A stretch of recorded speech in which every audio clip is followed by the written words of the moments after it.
It started with a dream. People literally all over the world praying for Jeremiah. I will never give up on you, and don't give up on yourself.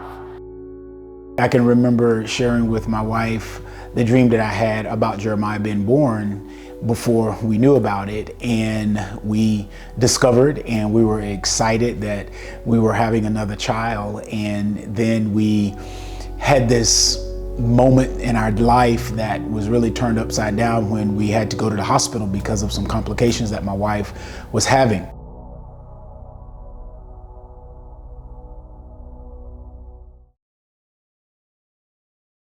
We first found out about Jeremiah's diagnosis when I went into premature labor at 5 months of pregnancy. We were told by the doctors that children, at that stage of gestation did not typically survive. And because of some complications related to my pregnancy, the doctors told us that they would have to deliver Jeremiah at that time.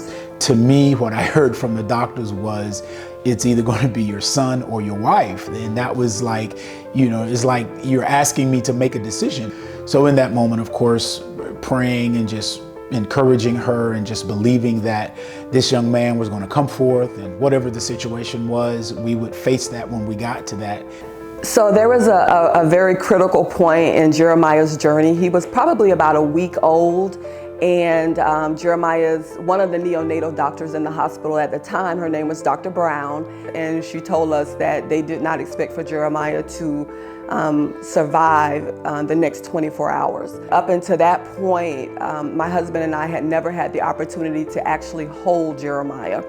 They were going to remove all of the equipment from Jeremiah and just allow him to pass naturally. At birth, you begin to hear the doctors share what he was not going to be able to do, and even to the point after those 7 days he had been in the hospital, and they shared how he would pass away and what we needed to do. And I was trusting that God, that he would continue to live, and of course he did. And I thank God for my husband, being a man of faith that he is. He told Dr. Brown to not disconnect Jeremiah from the equipment. And 24 hours later, Jeremiah was still there. He had taken a turn for the better. Obviously, this was very early on in his journey, so he still had a long way to go. But just knowing that he survived that 24-hour period gave my husband and I great faith.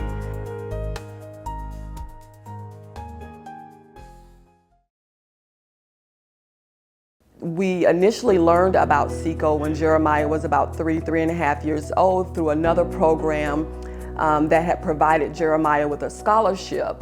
And we used that scholarship in order for Jeremiah to attend CECO's summer program. We got there and to sit and to talk with the staff.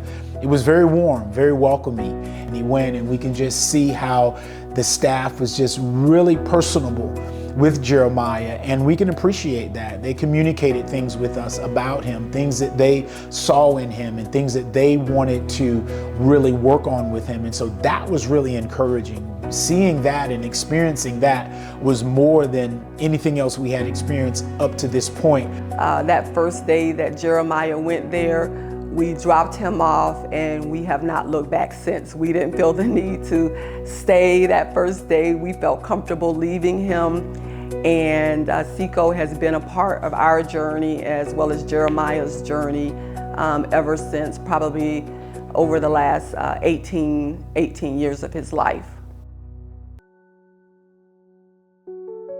We started having some issues. I think more of it was more of a maybe personality conflicts with Jeremiah because of the type of young man that he was growing into, a lack of understanding between him and the staff.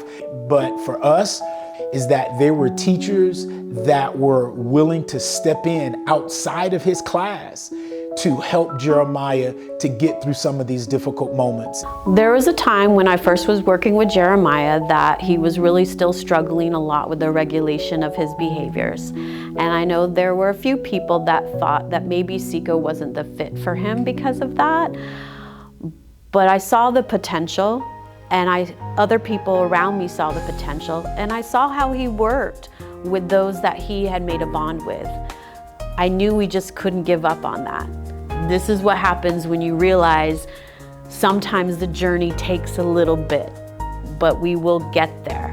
And sometimes it takes a little bit of tweaking and figuring it out and learning and understanding and seeing other points of view and seeing Jeremiah through other people's eyes. And if you can do that, that is so great to see. And that just goes to show you, never give up, never say never.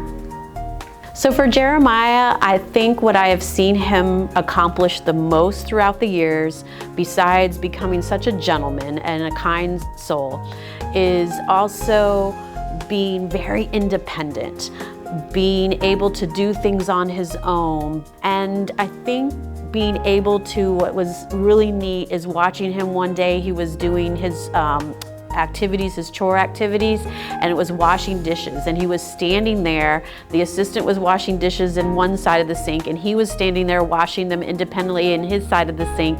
And it was more like, instead of assistant and teenager, it was like two people working together to accomplish the task. He just took it very seriously. He took it very seriously and was very proud of what he was able to do. You could tell. When you find out you're having a child and that you're pregnant, you know there's going to be certain expenses associated with that. And so, just to give you an example, like in a situation, something as simple as eyeglasses, because of Jeremiah's eye diagnosis, his glasses typically run anywhere from $400 to $600. But we were able to do those things and pay for those things because of the scholarship that CECO offered. I think supporting students like Jeremiah is so important because, unfortunately, many times when students have special needs, especially physical needs, families, even teachers, are constantly told what they cannot do. And I think that's what we need to impart, that our students have a voice, they have a purpose, and we are here to help them realize that purpose, realize their full potential, and realize how amazing they can be. And that's what our job here at CECO is. Let's give you those skills to be the best you that you can be. To the donors out there, thank you so much. I say that because without it, there are a lot of things that my wife and I, my family, period, not only my immediate family, but it also would affect my extended family to know that your commitment, your passion and compassion for these children, it goes without saying how your involvement impacts all of our lives. And I am so grateful for it.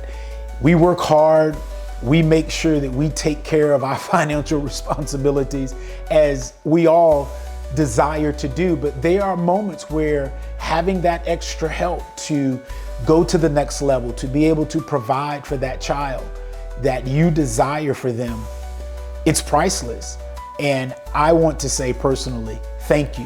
What you have done, even though I may not have met any of you, I am still grateful, and I say thank you because I have felt the impact of what you've been able to do for me and for my family, and definitely for Jeremiah. We're thankful.